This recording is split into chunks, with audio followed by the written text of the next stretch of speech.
ناظرین السلام علیکم ورحمۃ اللہ وبرکاتہ۔ یہ واقعہ 3 جولائی 1857 کا ہے۔ لکھنؤ کے قیصر باغ محل کے باغ میں ایک بڑا جلوس چاندی والی بارادری کی طرف بڑھ رہا تھا۔ اس جلوس میں ایک 14 سالہ دبلا پتلا سیاہ چمڑی والا لڑکا چل رہا تھا۔ اس لڑکے کا نام برجیس قدر تھا۔ وہ اودھ کے نواب واجد علی شاہ کے بیٹے تھے، جنہیں 1 سال قبل جلا وطن کر دیا گیا تھا۔ ان کی والدہ ان خواتین میں شامل تھی جنہیں واجد علی شاہ نے لکھنؤ چھوڑنے سے پہلے طلاق دے دی تھی۔ ناظرین، فکر و نظر کی خاص پیشکش یوم آزادی سیریز میں آپ کا استقبال ہے۔ میں ہوں آپ کا میزبان عبدالرحمن ضیاء رحمانی۔ آج اس خاص پیشکش میں خاتون مجاہد آزادی بیگم حضرت محل کی بات کروں گا، جنہوں نے 1857 کی جنگ میں انگریزوں کا جینا دوبھر کر دیا تھا۔ روزی لیولن جونز اپنی کتاب the great appraising in India untold stories Indian and British میں لکھتی ہیں کہ انگریزوں کا خیال تھا کہ ان کے خلاف بغاوت کرنے والے محض علامتی جلوس میں حصہ لے رہے تھے، جبکہ یہ سچ نہیں تھا۔ یہ ایک سنجیدہ لمحہ تھا جس نے اودھ کے برطانوی الحاق کے بعد الگ کیے گئے گروہ کے رہنماؤں کو ایک ساتھ آنے اور چھینی گئی ریاست کو دوبارہ حاصل کرنے کی کوشش کرنے کا موقع فراہم کیا۔ دہلی، میرٹھ اور کانپور کے بعد 1857 کی بغاوت کی آگ لکھنؤ تک پہنچ گئی تھی۔ بغاوت کی پہلی چنگاری 30 مئی 1857 کو لگی تھی، جب شہر کی ماریان کیزن کے فوجیوں نے افسران کے گھروں کو آگ لگا دی اور 3 برطانوی فوجیوں کو ہلاک کر دیا تھا۔ لکھنؤ کے chief commissioner sir Henry مینٹنگمری Lawrence نے تمام برطانوی خواتین اور بچوں کو رہائش گاہ میں منتقل ہونے کا حکم دیا۔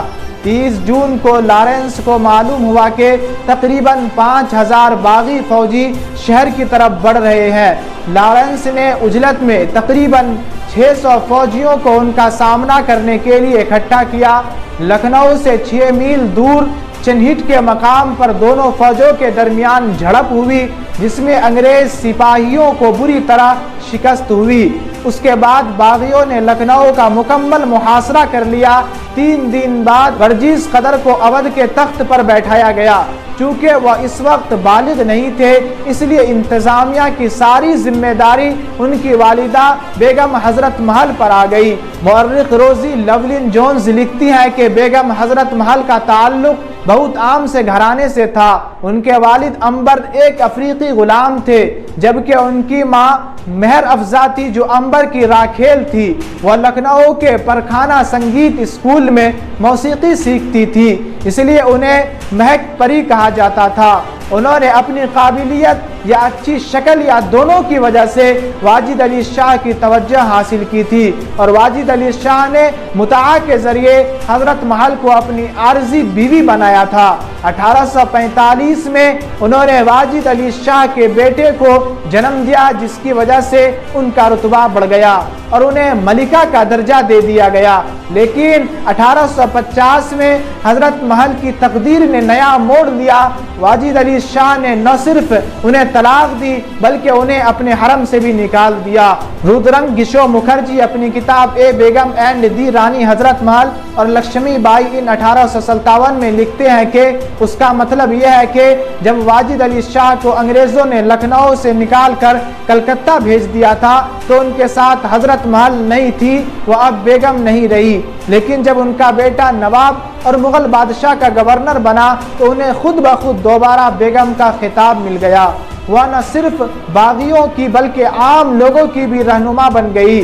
جیسے ہی انگریز سپاہیوں کی شکست کی خبر چنہٹ میں پھیلی، باغی سپاہی لکھنؤ پہنچ گئے۔ اگلے 8 ماہ یعنی مارچ 1858 تک حضرت محل نے لکھنؤ میں باغیوں کی قیادت کی۔ اس دوران 37 ایکڑ پر مشتمل ریزیڈنسی 3 ماہ تک محاصرے میں رہی، جس میں 3000 برطانوی بچے، فوجی، شہری، ہندوستانی فوجی، ان کے حامی اور نوکر موجود تھے۔ چارلس بال لکھتے ہیں کہ اس کے لیے انگریزوں کو جس قدر مخالفت کا سامنا کرنا پڑا اس کا اندازہ اس بات سے لگایا جا سکتا ہے کہ اس مقابلے میں 3000 باغی مارے گئے اور ان کی 80 بندوقیں انگریزوں نے اپنے قبضے میں لے لی۔ دسمبر 1857 تک ہوا کا رخ مکمل طور پر تبدیل ہونا شروع ہو گیا تھا۔ وارانسی میں کرنل جیمز نیل نے بغاوت میں ملوث لوگوں کو آم کے درختوں پر لٹکا کر پورے علاقے میں خوف و ہراس پھیلا دیا تھا۔ الہ آباد شہر کو آگ لگا دی گئی اور لوگوں کو گولیوں سے اڑایا جا رہا تھا۔ بیگم کے سپاہیوں نے عالم باغ محل پر 9 بار حملہ کیا، لیکن وہ انگریزوں کو وہاں سے بھگانے یا کانپور سے ان کی سپلائی لائن منقطع کرنے میں ناکام رہے۔ بیگم حضرت محل بھی اپنے ہاتھی پر بیٹھ کر ایسے ہی ایک حملے میں شامل ہوئی تھی، لیکن رودرنگ گچو مکھرجی کا ماننا ہے کہ حضرت محل نے خود لڑائی میں حصہ نہیں لیا تھا، لیکن انہوں نے نہ صرف اس کی منصوبہ بندی کی تھی بلکہ لڑائی سے متعلق تمام احکامات ان کے دربار سے ہی دیے گئے تھے۔ انہوں نے باغیوں کے حوصلے بلند کرنے میں بھی کوئی کسر نہیں چھوڑی۔ سن 1856 میں جب انگریزوں نے اودھ کو اپنی ریاست میں ضم کر لیا تھا تو انہیں ایک گولی بھی نہیں چلانی پڑی تھی، لیکن 1858 میں انہیں لکھنؤ پر دوبارہ قبضہ کرنے کے لیے اپنی پوری طاقت لگانی پڑی تھی۔ وہ 1857 کی پہلی جنگ آزادی کی واحد رہنما تھی جن پر انگریز کبھی قبضہ نہیں کر سکے۔ اس دوران ان کے سابق شوہر واجد علی شاہ بغاوت میں حضرت محل کے کردار سے سخت ناراض ہوئے۔ انہوں نے کرنل کیوگناگ سے شکایت کی، انہیں حضرت محل کے نام کے استعمال کے بارے میں کوئی علم نہیں ہے۔ واجد علی شاہ نے اپنی باقی زندگی کلکتہ کے قریب مٹیا برج میں گزاری۔ بیگم حضرت محل 1879 تک زندہ رہی۔ انگریزوں نے ان کے ہندوستان واپسی کی خواہش کو آخر تک قبول نہیں کیا۔ ایس این سین اپنی کتاب 1857 میں لکھتے ہیں کہ انگریزوں نے انہیں واجد علی شاہ کی طرح پینشن کی پیشکش کی، لیکن بیگم نے اسے ٹھکرا دیا۔ ان کا انتقال نیپال میں ہوا اور وہیں دفن ہوئی، لیکن انگریزوں سے برابر کا مقابلہ کرنے والی اس خاتون کو تاریخ میں وہ مقام نہیں ملا جس کی شاید وہ حقدار تھی۔ بیگم کے بیٹے برجیس قدر کو ملکہ وکٹوریہ کے تخت پر فائز ہونے کے 50 سال مکمل ہونے کے موقع پر معاف کر دیا گیا۔ وہ ہندوستان واپس آئے اور کلکتہ میں رہنے لگے، جہاں ان کا انتقال 14 اگست 1893 کو ہوا۔ ناظرین، جنگ آزادی میں ہماری مائیں اور بہنیں بھی پیچھے نہیں رہی ہیں۔ یوم آزادی کے اس موقع پر ہمیں اپنے ذہن سے ان دقیانوسی خیالوں کو مٹا دینا چاہیے کہ یہ خواتین پردہ میں رہ کر کچھ نہیں کر سکتی۔